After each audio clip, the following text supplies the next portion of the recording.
Vamos a entrar con el análisis nacional, todo esto con lo cuando está ocurriendo en Colón, que entran en 17 días ya de huelga en esa provincia, afectando gravemente la economía, han dicho desde la parte de la Cámara de Comercio. Por otra parte, hoy hay una reunión importante también en la presidencia con un grupo de pescadores de la ciudad capital para buscar soluciones a los que ellos están solicitando. Hay esta alerta sanitaria por parte del Ministerio de Salud ante la amenaza de la viruela del mono en diferentes países, cómo se prepara Panamá, sobre todo también que hoy inicia ese proceso de revocatoria de mandato y expulsión del partido para varios diputados de Cambio Democrático. Ingeniero. José Luis, la primera cosa que quisiera ponerle en perspectiva es, primero COVID, para que usted esté informado de lo que está ocurriendo, y vamos después a un bloque de información de carácter político nacional, de las cosas que le preocupan a cada uno de nosotros, los panameños, en esta coyuntura. Ayer tuvimos un anuncio bien serio de lo que está ocurriendo en COVID. Fíjense, la positividad de ayer subió a 24.3%. Ahí está la cifra. Hubo 3.876 casos nuevos con 15.973 pruebas que se realizaron. Y ahí abajo está la positividad en 24.3%, casi 5 veces más, ¿sí?, de la positividad en la que debiéramos estar para decir que el virus está bajo control. Eso es lo que importa, la cifra relativa de la división entre nuevos casos y pruebas realizadas. Los casos activos subieron con respecto al día anterior a 27.455. Las personas en hospitalización cayeron a 220. Sin embargo, las personas en UCI subieron a 4. O sea, en salas bajaron a 4 y en UCI subieron a 4. Hubo 3 muertos. Y nos mantenemos en indicadores epidemiológicos que nos dicen a nosotros que hemos retrocedido, o puesto en otra forma, el virus en su variante Omicron está a la ofensiva en Panamá. Estamos en un porcentaje de positividad extraordinariamente alto. Sin embargo, la letalidad, una de las cosas que usted tiene que mirar en estas variantes epidemiológicas, sigue siendo más baja, en primer lugar, porque la variante Omicron es menos letal, pero además nosotros tenemos mucha gente más con inmunización natural al haber contraído la enfermedad y por el esfuerzo enorme que hemos hecho en vacunación a todos los sectores de la sociedad, faltando todavía gente que no se ha vacunado todavía. Entonces quizás la protección más importante, es decir, el arma más importante, el M777, ese obús de artillería que nosotros le hablaba de Ucrania, es el equivalente a la vacuna, a pegarle al virus. De forma tal que si me da, no me surta mayores efectos que un resfriado común. Y esa es una cosa importante, esa es una arma importante. ¿Para qué? Para que usted se mantenga activo y pueda permitir que nosotros sigamos avanzando en el desarrollo de la propuesta económica fundamental para mantener empleo. De manera que los indicadores de hoy son de alerta, sí, alerta roja, y esperamos que todos reaccionemos en conjunto. El Ministerio de Salud tiene todo su equipo dispuesto a ayudarlo a vacunarse. Además, no solamente de vacunarse de COVID, hay que vacunarse de la influenza también. Ya hay vacunas en Panamá. Y vea usted quiénes son la población susceptible y sobre todo los niños y los adultos mayores para que se vacunen. No solamente sobre el COVID-19, sino también sobre influenza. Nuestros centros de salud, todos están preparados para brindarle el servicio a usted. Y no sea usted parte del problema, sino de la solución. Y si va a salir, protéjase. Use la mascarilla, lávese las manos con alcohol, mantenga las medidas. Si una estrategia no funcionó, ¿para qué la vamos a cambiar si todavía no hemos vencido el virus? Y fíjense lo que es capaz de hacer el virus. Si usted tiene alguna duda, mire lo que está pasando en Corea del Norte, mire lo que está pasando en grandes ciudades de la República Popular China, mire lo que está pasando en algunos países nuestros. Y en los Estados Unidos sigue siendo todavía uno de los problemas importantes a vencer. Bien. Quisiera tocarle, si usted tiene por ahí, José Luis, hoy arranca, no ayer, hoy arranca el proceso que sigue el Partido Cambio Democrático y arranca en la Fiscalía, en la dirección porque dije Fiscalía, en el Tribunal de Honor y Disciplina de ese partido, un proceso. Si usted tiene ahí, nos puede leer para que la audiencia sepa los días y a quién le toca en cada día. Son 15 diputados. Son 15 diputados. Hoy arranca, 9 de la mañana, Yanivel Ábrego, Nelson Jackson, Hernán Delgado, Mercedes Aminta Gálvez y también Alain Cedeño. Para mañana 26 le corresponde a Génesis Arjona, Fátima Grazal, Abelardo Antonio Quijano y Arnulfo Díaz. También le corresponde a Marilín Vallarino. Para el 27, Dalia Bernal, José Herrera, Lilia Batista, Leopoldo Archibol y para el 27, Mayén Correa. Bien. Ese es el calendario de atención que va a tener esta Comité de Tribunal Disciplina, de Honor. el Tribunal de Honor de Cambio Democrático. Y ahora vienen las cosas en perspectiva. Primero, recuerde que a los diputados se les está juzgando por un solo tema. La votación que se dio el 1 de julio del año 21 para la elección presidencial del diputado Cristiano Adames como presidente de la Asamblea Nacional. Cristiano Adames del PRD. Esa es la razón. Pero se le quieren aplicar dos sanciones que tienen diferentes causales con una sola. Entonces usted tiene que preguntarse, ¿el Partido Cambio Democrático, la estructura formal de Cambio Democrático, ha cumplido con los procedimientos que establecen los estatutos, la ley electoral y todos amparados por el marco conceptual de la Constitución de la República de Panamá? Yo ayer le hablaba sobre estas cosas y le decía que aquí ha habido violación de los procesos. Fíjese, en materia electoral, el Tribunal Electoral no va a entrar a conocer de esto hasta que no pase toda la instancia interna. En la instancia interna hay dos instancias en el partido, en cualquier partido. El partido de la Secretaría del Tribunal de Honor y Disciplina de ese colectivo, que en el marco de los estatutos de la ley electoral debe decidir si se violó o no los mismos, y los diputados deben tener la posibilidad de llevar su caso, si pierden en la primera instancia, a la segunda instancia, que es la Junta Directiva. Entonces uno tiene que preguntarse, ¿cuándo ocurrió el hecho y cuándo se presenta la denuncia? El hecho ocurrió el 1 de julio y la denuncia se presenta en noviembre. ¿Existía algún documento por escrito que pedía que los diputados de Cambio Democrático votaran de A o B forma? ¿Sí o no? El fiscal dice que él tiene las pruebas para establecer las causales. Pero ¿cuáles son las pruebas? Porque los diputados no han tenido acceso a expresar sus puntos de vista. Además, se le negó la comparecencia privada a ellos. Y se les pidió que fuera por través de su diputado. Una cosa elemental. Y no existen los documentos que indiquen esto. Pero además, la Corte Suprema de Justicia y la Constitución de la República van a establecer con claridad que en votaciones los diputados no pueden ser objeto de revocatoria de mandato. Entonces, ¿cuáles son los procedimientos que se siguieron aquí? Llegan a esto, o sea, llegan a hoy, a un proceso que está lleno de incumplimiento de los pasos legales establecidos en los estatutos.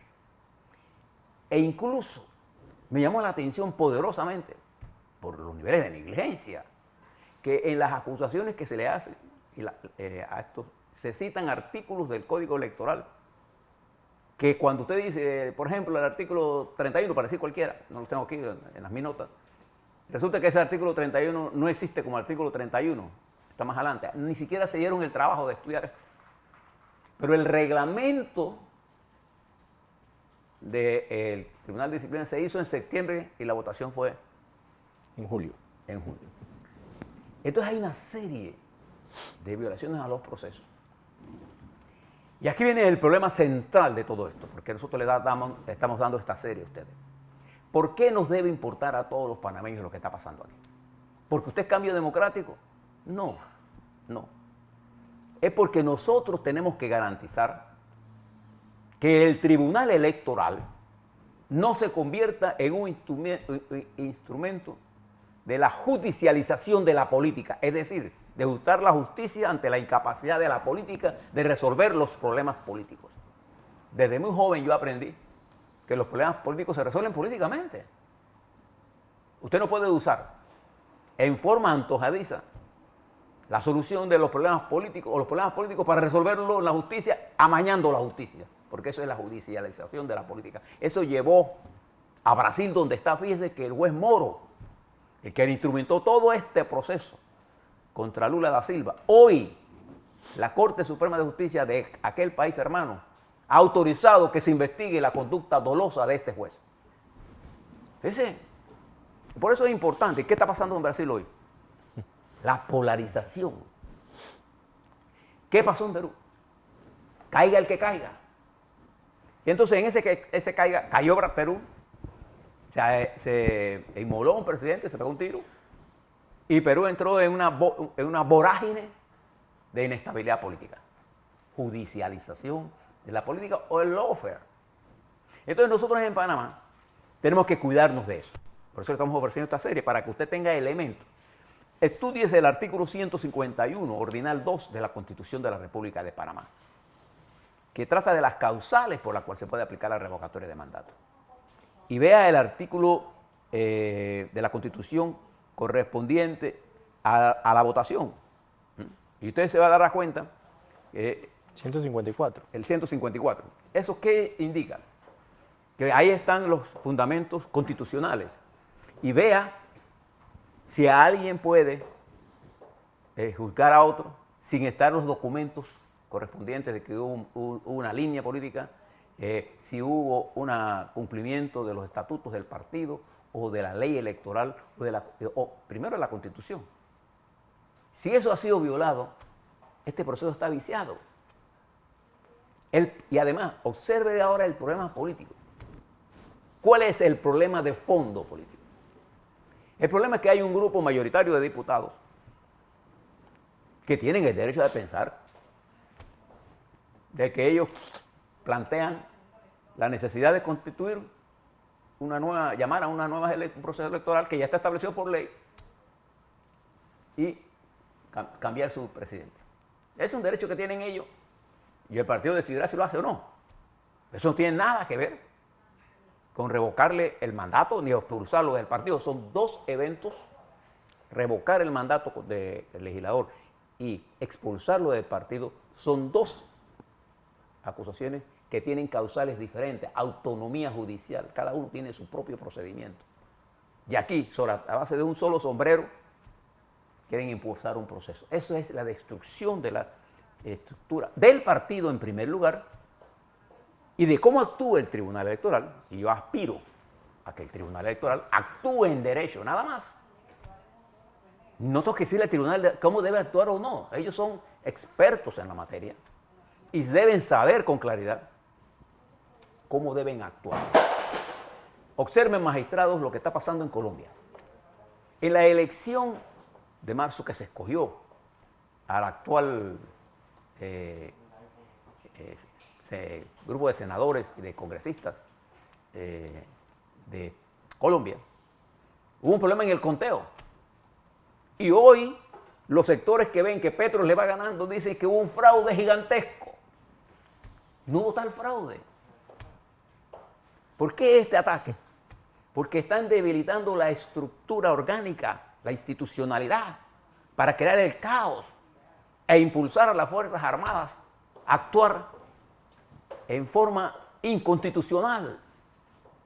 Entonces nosotros en Panamá, que estamos rompiendo la estructura del tejido social, bueno, ayer escuchaba a alguien en Colón decir que quería crear una independencia. La Constitución de la República de Panamá establece que este es un Estado unitario. Eso significa que es un Estado unitario, que no es federal, que no hay autonomía de Estado. Y la versión de Chiriquí como Estado, eso es una versión es una leyenda urbana, vamos a ponerlo así, pues. Entonces nosotros tenemos que actuar con cautela y no le echemos leña al fuego, porque cuando se prende la pradera, entonces perdemos todos. Ese es un punto. Y vamos a esperar qué pasa hoy, porque ha habido cantidad de violaciones, que yo no tengo la menor duda que actuando en derecho el tribunal, yo no veo cómo se puede condenar, no lo veo. Pero vamos a esperar las pruebas. ¿Por qué el fiscal de Cambio Democrático no aceptó las pruebas a los que pretende juzgar hoy, todos estos días? ¿Por qué? Y yo no quiero pensar que es que ellos creen que ellos tienen los votos ya en el Tribunal Electoral. Si pensamos así, estamos muertos. Y yo, conociendo al Tribunal Electoral, no creo que va a actuar así. Yo creo que el Tribunal Electoral debe respetar la institucionalidad. Bien, yo quiero hablarle de otros dos temas. Fíjese este tema de la inflación y este tema de Colón. Lo voy a unir con el tema de Bayano. Voy a hacer una corrección, o una precisión, mejor dicho. Escuchaba a una suplente de diputado Ana Irene Delgado, nosotros, en el que decía que Pérez Valladares había privatizado el lago. En la administración del presidente Pérez Valladares se privatizaron algunas cosas. En el caso eléctrico, se optó por el modelo de empresas mixta. Es decir, el lago Bayano, la hidroeléctrica Bayano, pertenece al conjunto de acciones que tiene AES y que tiene la República de Panamá y que tienen los empleados.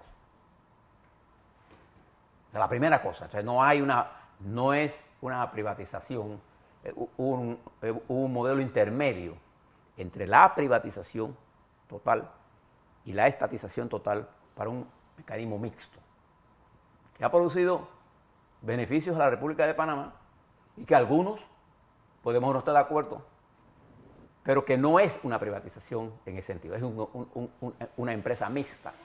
Eso fue lo que hizo el presidente Valladares. Pero el presidente Cortizo, al inicio de su proceso, de su proyecto, de su gobierno, emitió su gobierno un decreto de gabinete en la que autorizaba al ministro de Economía y Finanzas a estudiar junto a AES la adquisición por parte del Estado de la hidroeléctrica Bayano. Hay un decreto de gabinete aprobado para ese proceso. Y en ese proceso estamos en este momento. No es un proceso de expropiación, es un proceso de nosotros readquirir las acciones de Bayano para que el lago Bayano, toda la estructura, porque el lago es una cosa, la hidroeléctrica es otra cosa, y la cuenca hidrográfica de Bayano es otra cosa. Entonces, todo ese proyecto que es del Estado, no pertenece a ningún grupo en particular, porque si usted habla de eso también, los bayaneros, dícese aquella población que vino huyendo del Caribe hacia Bayano, que desarrollaron toda la orilla del río Bayano con producción, también tendrían su parte. Nosotros indemnizamos a todos. Pero ahí hay no solamente una comunidad indígena, hay varias comunidades indígenas. Entonces, de lo que se trata es que el acto o el intento legislativo que se presentó y se aprobó en tercer debate es inconstitucional. Es una propiedad del Estado, de todos los panameños. Ella es suplente, ¿no? ¿Cuál? ¿La que presentamos esta mañana? Sí, es su play. Ella tiene razón, toda la razón. Es una propiedad del Estado. Ella dice, y con claridad, que se opone a esa. Yo me opongo a eso por razones estratégicas. Nosotros necesitamos utilizar el lago Bayano para múltiples usos, porque la rentabilidad de esas 30.000 hectáreas en agua para uso de energía es muy baja. Y nosotros tenemos que optimizarla, porque hay que entender un poco cómo se maneja el lago. Y las veces pregunten a los que están manejando la empresa, y a mí me tocó ser miembro de esa junta directiva. Nosotros perdemos dinero cuando paramos a Bayano porque queremos que suba el lago. Y Bayano, cuando hay mucha agua, entonces queremos usar las hidroeléctricas de pasada. Entonces, el lago, que tiene una diferencia solo de utilización de 12 metros, entre 50 para abajo no se usa.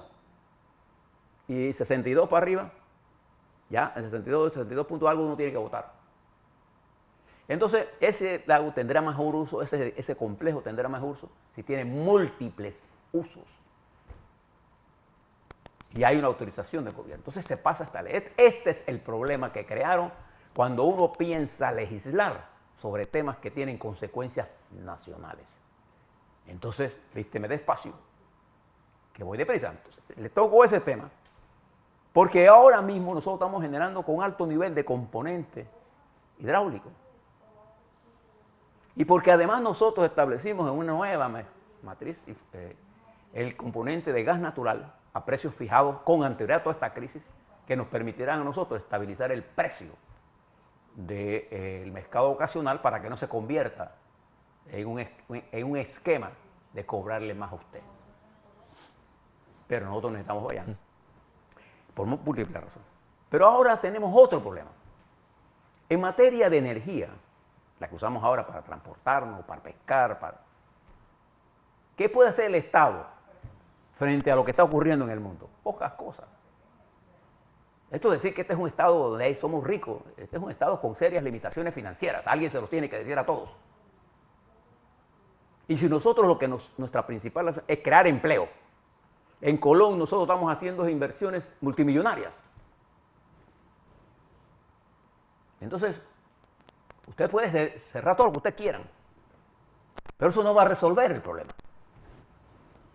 El chantaje como política no es la forma de obtener los beneficios que se quieran. Eso que están haciendo allá, algún grupo, lo que está perjudicando es precisamente a los trabajadores. Observe el problema de la basura. Coja el carro y vaya a Colón para que usted vea la basura por todos lados, en la ciudad capital. Entonces, ¿qué es lo que tenemos que sentarnos? Mirar esto con objetividad y no con gritos.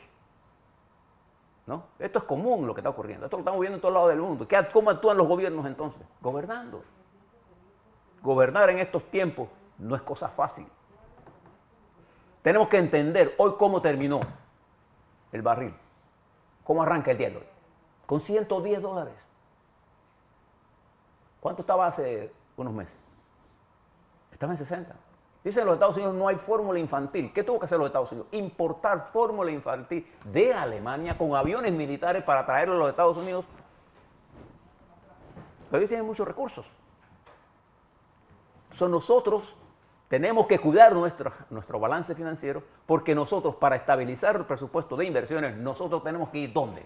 Emitir papel moneda. Tenemos que ir al mercado a conseguir ¿qué cosa? Préstamos. ¿Para qué cosa? Para financiar el desarrollo. ¿Y eso para generar qué cosa? Empleo. Entonces nosotros, que tenemos un plan, si usted está en contra del plan, entonces estudiémoslo. Yo estoy a favor, en eso coincido con Colón, en que los planes consultados son mucho mejor. Lo que yo estoy en contra de creer que los cierres son mecanismos de forzar, no, son mecanismos de chantaje que le hacen más daño a los pobres que a los ricos. Porque los ricos siguen comiendo igual, los pobres quedan ahí atrapados. Ahí atrapados. Y quedan atrapados doblemente. Porque en ese atrapar que se fomenta allí es la anarquía. ¿La anarquía a quién favorece? Favorece a los grupos al margen de la ley. La mayoría del pueblo colonense es un pueblo que lo que quiere es empleo. Yo conozco Colón perfectamente bien y tengo un gran aprecio por Colón. Lo que no voy a usar la demagogia como elemento para decirle a ustedes, no sé si el gobierno le puede bajar la luz, la puede bajar, ¿quién no quiere bajar la luz? ¿Quién no quiere bajar el agua? ¿Quién no quiere? No, eso no puede ser. Eso no va a pasar. Lo que tiene que pasar es una combinación de esfuerzos entre el Estado y ustedes, que pasa por todos entender que en tiempos de guerra lo que hay que hacer es ahorro. Y en tiempos de guerra lo que hay que tener es la inteligencia y promover la capacidad de entendimiento. Hombre, nosotros acabamos de salir de la convención con Suntra-Capac, que todo amenazaba con huelgas. ¿Y cómo terminó? Es una negociación en que Suntra avanza, pero cediendo, y Capac avanza cediendo. El problema es que queremos imponer condiciones sin entender que la negociación es el arte. Que cuando yo termino una negociación, ¿qué ha pasado? Que yo me moví un punto y retrocedí en otros para avanzar.